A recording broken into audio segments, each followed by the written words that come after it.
Mas agora eu me lembrei, né, que lá no banquete que o Lacan, casualmente eu terminei de estudar a transferência, né, o seminário 8, quando ele traz assim, aquele discurso do Alcebiades que desmascara, né, o Sócrates. O Sócrates queria ser amado, sim, né? Não queria ficar nessa dicotomia amante e amado, né? Então isso também corrobora que é da natureza humana querer ser amado, né?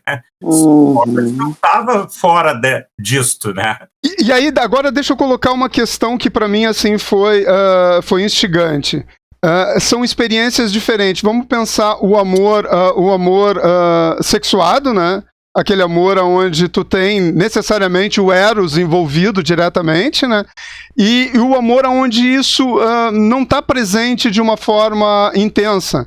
Porque essas duas situações a gente vive, inevitavelmente.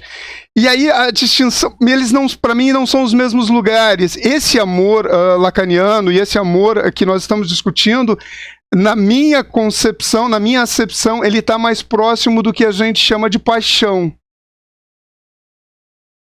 O amor, ele para mim, eu colocaria esse sentimento num lugar onde eu consigo, inclusive, abstrair esses elementos de desejo primário em relação ao outro.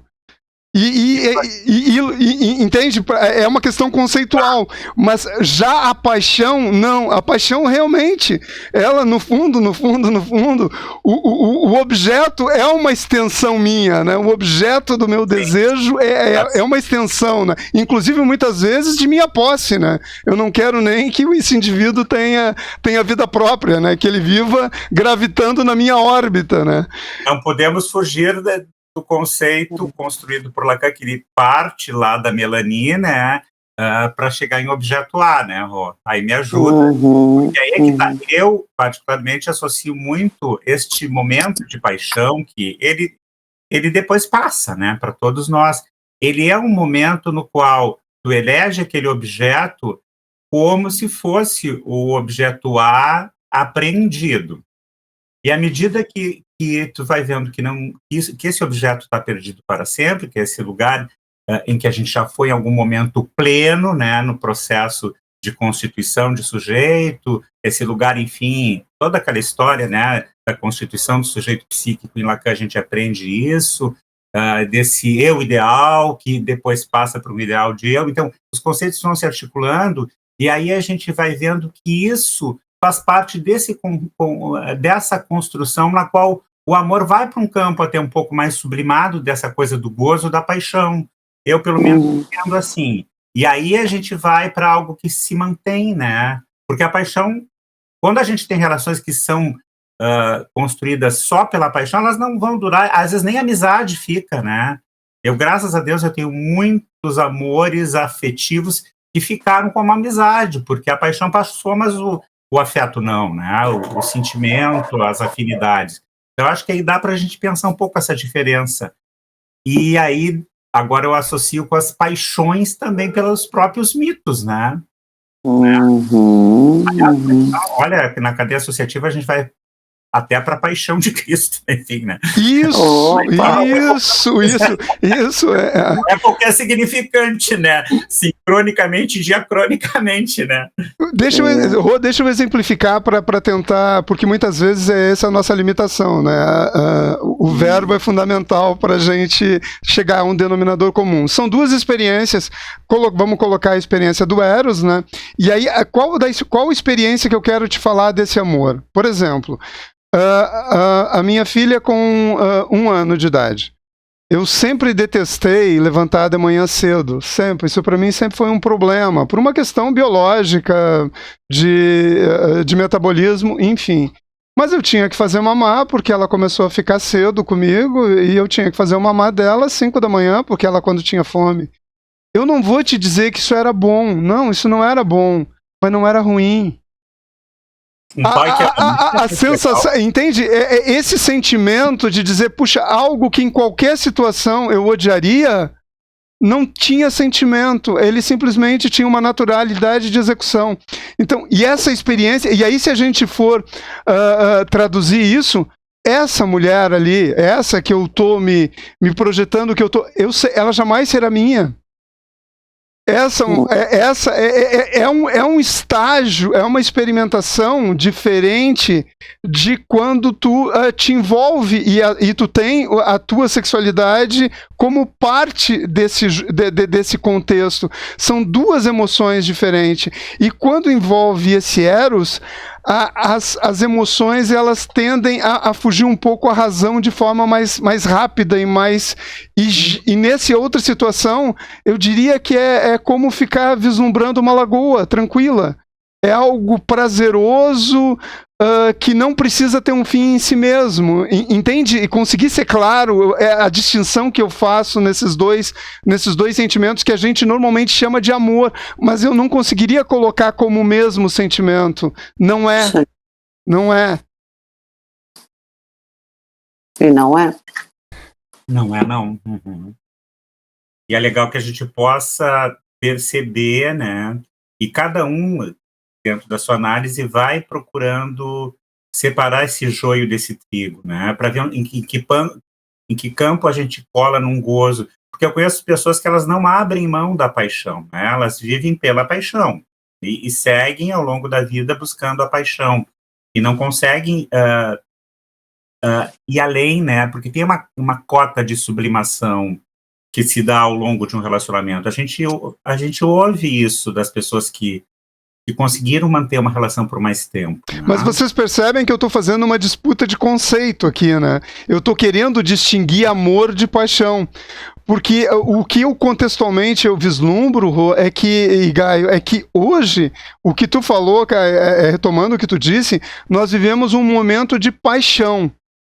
Claro. Uma paixão por mitos, paixões religiosas, políticas, paixões. Mas esse sentimento que eu me reconheço no outro, isso que seria o amor, que eu me reconheço no outro, que eu me enxergo, esse não é algo que seja tão visível como no nosso caso. Esse nosso reconhecimento de estar ouvindo, de estar vendo, de estar trocando, isso é amor.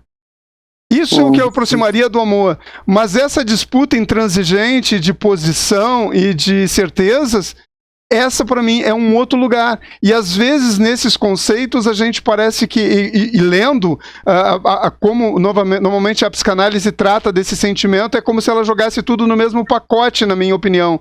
E aí para mim eu acho importante a gente distinguir, para a gente poder, inclusive, situar esse momento. E aí, lembrando uma história de que uma vez perguntaram para Chico Xavier, né, e independente de qualquer coisa, mas a importância do pensamento dele nesse momento, como a gente faz para amar o outro como a si mesmo, né? Ele disse, olha, no estágio civilizatório que a gente está, talvez amar seja forte demais, quem sabe tolerar. Isso é muito sábio. Então dá para fazer, né? Sim, porque essas paixões, na verdade, elas conseguem criar um fosso e um abismo que nos impossibilita, inclusive, a convivência, né? A gente está num momento trágico, né?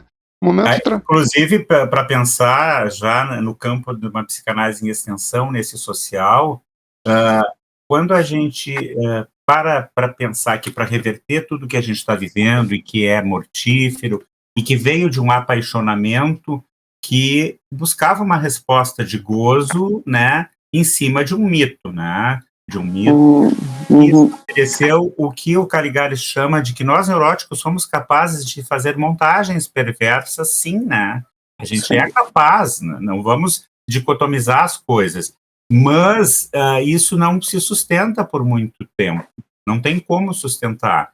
E acho que essa é a aposta, né? Então, aí o que tu coloca da tolerância é importante. A gente tem que tolerar agora aquelas pessoas que se equivocaram, aquelas que estão repensando as suas escolhas e que estão querendo algo diferente, né? Algo que seja menos mortífero do que tudo que a gente está vivendo na nossa sociedade. Acho que é bem importante, sim, essa questão. E tu vê, a tolerância é um conceito que a gente traz do lado religioso, né, do cristianismo, né, e como são significantes que operam.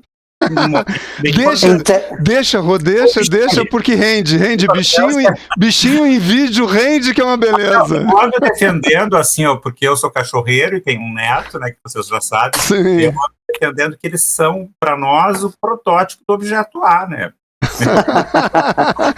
Isso, e esse é um outro exemplo de amor. Esse é um outro exemplo que nós entende essa. Acho que aí tem uma distinção. A gente precisa, porque como o Freud e toda a extensão dele trabalha muito com a sexualidade, é óbvio que essas questões que ficaram tangentes não são o foco e não precisam, mas elas compõem a nossa existência. E como isso é importante a gente dizer que, olha, como nós somos, tirando as paixões, nós somos seres completamente diferentes e como nós parecemos, inclusive, até evoluídos, né?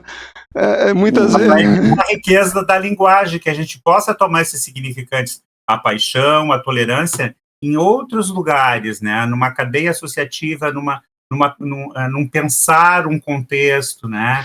Eu acho que isso que é o mais rico para nós na psicanálise, né? Que não é preconceituoso, fechado, né? A gente tem que saber ouvir, sim. Sensacional, sensacional. Ela vai falar. A hora que ela falar, a gente para, porque nós enlouquecemos, né? A hora que ela falar alguma coisa, a gente para tudo, daí enlouqueceu. Ó, falou. Não, eu dizia que eles estão inseridos numa linguagem própria, né? Não, e eles querem participar, né? Isso não tem a menor dúvida, né? Porque se estivesse aqui, estaria interagindo, com certeza, com o Rabinho, com o Goiás. Sim. Mas assim, retomando tudo isso muito importante que vocês estão trazendo, mas eu fico pensando assim, ó, na questão assim, por que o Lacan diz, né, que a religião triunfará. Eu sei que a gente vai transitar de um texto para outro.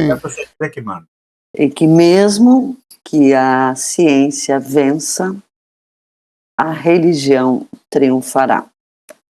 Né? Então, e a religião responde a todas as coisas. Né? A religião, ela possui todos os elementos para aplacar a nossa angústia. Uhum. Né? E às vezes ela responde não respondendo, né, Rô? Às vezes ela responde simplesmente não respondendo, simplesmente dizendo que é isso e mais nada sobre isso é permitido. Mas, olha, pegando assim o que tu está dizendo, assim, ó, a Bíblia, ela está repleta de profecias, né, previsões de alçada divina que respondem. Uhum. Se tu pegar versículos apocalípticos, eles respondem a situações hoje, ao Sim. nosso contexto. Tanto que facilmente tu encaixa é fácil de encaixá-los, né? Exatamente, e isso, gente, isso é extremamente, assim, ó, significativo, porque aplaca a angústia, responde tudo, não deixa dúvidas. Já a ciência não dá conta disso. Destituída de religião, ela produz angústia. Ele fala da angústia da ciência, né? Da angústia da ciência, porque a gente não sabe. Olha, por exemplo, em laboratórios pode ter vazamento né, nas suas experiências. A gente pode até trazer para o contexto atual. Não estou dizendo que teve que a questão pandêmica necessariamente, mas se cogita, sim, a hipótese de uma falha, né, em laboratórios. Então, assim, escapa. Tá? Já a religião tem resposta para tudo.